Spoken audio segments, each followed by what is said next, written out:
बीड जिल्ह्यातील नेकनूर परिसरात एका सुनसान रस्त्यावर अचानक एक मोटरसायकल पडलेली दिसली. काही अंतरावर एका तरुणाचा मृतदेह होता. घटनास्थळ पाहणाऱ्या प्रत्येकालाच वाटलं हा एक भीषण रस्ता अपघात असावा. स्थानिकांनी तात्काळ वेळ न दडवता पोलिसांना माहिती दिली. नेकनूर पोलीस घटनास्थळी पोहोचले. पंचनामा झाला. मृतदेह पोस्टमॉर्टमसाठी पाठवण्यात आला आणि सुरुवातीचा तपास अपघाताच्या दिशेनं सुरू झाला. पण दुसऱ्याच दिवशी आलेल्या पोस्टमॉर्टमच्या रिपोर्टनं संपूर्ण प्रकरणाला एक धक्कादायक वळण दिलं. रिपोर्टमध्ये स्पष्ट झालं की त्या तरुणाचा मृत्यू अपघातामुळे नव्हता झाला, त्याचा गळा आवळून खून करण्यात आला होता. म्हणजेच ज्या घटनेला अपघात समजलं जात होतं आत्तापर्यंत, ती प्रत्यक्षात एका नियोजनबद्ध खुनाची सुरुवात होती.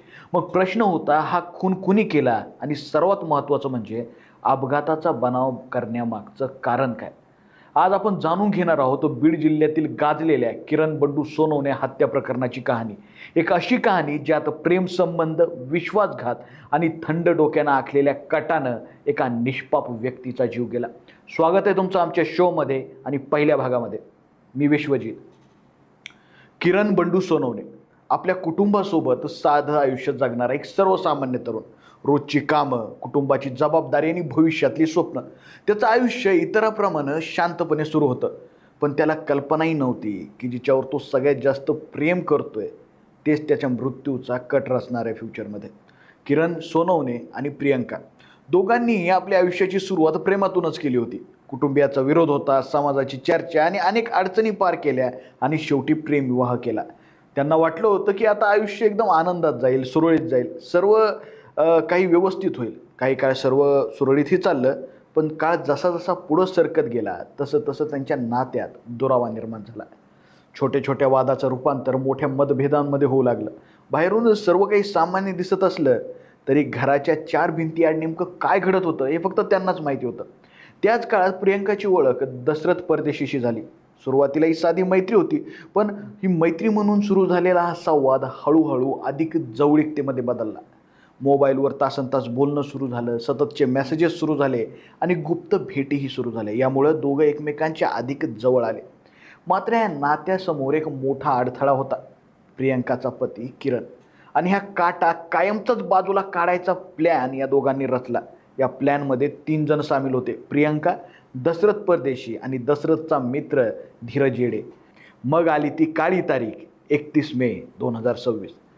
घटनेच्या रात्री प्रियंकानं किरणला सांगितलं की तिला चिकन राईस खायची इच्छा झाली आहे आणि किरणला हॉटेलमधून चिकन राईस आणण्यासाठी घराबाहेर पाठवलं.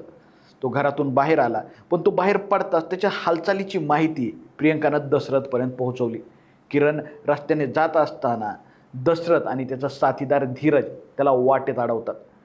त्याचा रस्ता अडवण्यात आला आणि अंधाराचा फायदा घेत त्याचा गळा आवळून खून करण्यात आला. गुन्ह्यानंतर सगळं काही अपघातासारखं दिसावं म्हणून मृतदेह रस्त्याच्या कडेला टाकण्यात आला. त्याच्या अंगावर त्याची दुचाकी ठेवण्यात आली आणि आरोपी तिथून निघून गेले. पण त्यांना माहिती नव्हतं की मृतदेह कधीच खोटं बोलत नाहीत. पोस्टमॉर्टम करणाऱ्या डॉक्टरांनी मृतदेहाची बारकाईने तपासणी केली. गळ्यावरच्या खुणा, जखमांचं स्वरूप आणि इतर वैद्यकीय पुरावे पाहिल्यानंतर त्यांनी स्पष्ट मत नोंदवलं की हा साधा अपघात नाही आहे, खून आहे. या निष्कर्षानंतर पोलिसांना संपूर्ण तपासाची दिशाच बदलली आपली. आता हे प्रकरण अपघाताचं नव्हतं, ते एका कथित नियोजनबद्ध खुनाचं होतं. आणि या क्षणापासून सुरू झाला सत्य शोधण्याचा खरा प्रवास. पोस्टमॉर्टम रिपोर्ट आल्यानंतर तपासाची दिशा पूर्णपणे बदलली. आता पोलिसांना माहिती होतं हा अपघात नाही आहे, नियोजनबद्ध खून आहे. मग प्रश्न हा होता की हा खून नेमका केला तरी कोणी? तपासाची सुरुवात पुन्हा घटनास्थळापासून सुरू झाली. मोटरसायकल ज्या अवस्थेत पडली होती आणि मृतदेहावरच्या जखमा मिळतं बसतच नव्हत्या. गळ्यावरच्या खुणाही अपघातापेक्षा खूपच वेगळ्या होत्या. त्यामुळे पोलिसांनी विचार केला याचा तपास तांत्रिक पद्धतीने करावा आणि त्यामुळं पोलिसांनी तांत्रिक तपासाला गती दिली. किरणचा मोबाईल जप्त करण्यात आला. कॉल डिटेल्स, लोकेशन्स, शेवटच्या काही तासातल्या संपर्काची माहिती तपासली गेली आणि या तपासात एकच नाव वारंवार समोर येत होतं, ते म्हणजे दशरथ परदेशी. दशरथला चौकशीसाठी ताब्यात घेण्यात आलं. सुरुवातीला त्यानं सर्व आरोप फेटाळले, मात्र पोलिसांच्या म्हणण्यानुसार कॉल रेकॉर्ड्स, लोकेशन आणि इतर पुरावे त्याच्याकडे निर्देश करत होते. चौकशी पुढे सरकत होतीच आणि धीरज येडेचं नावही पुन्हा समोर आलं आणि त्यालाही ताब्यात घेण्यात आलं. दोघांची स्वतंत्र चौकशी सुरू होती. कसून चौकशी सुरू होती.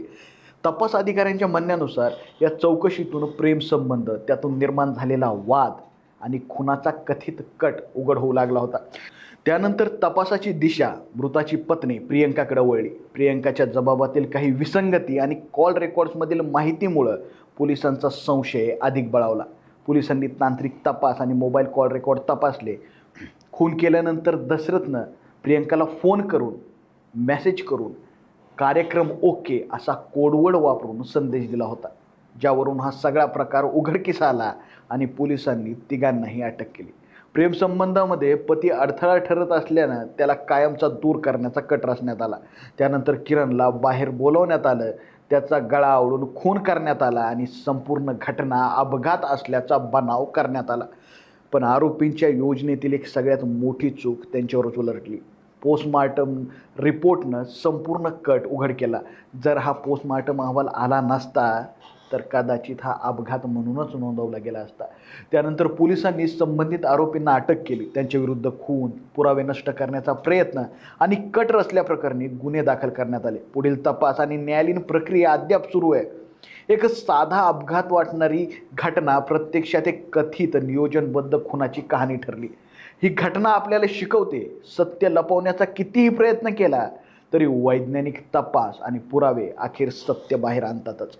मी आहे विश्वजित. पुन्हा एकदा भेटू अशाच एका सत्य घटनेसह. तोपर्यंत सावध राहा, कारण प्रत्येक अपघात दिसतो तसा असतोच असं नाही.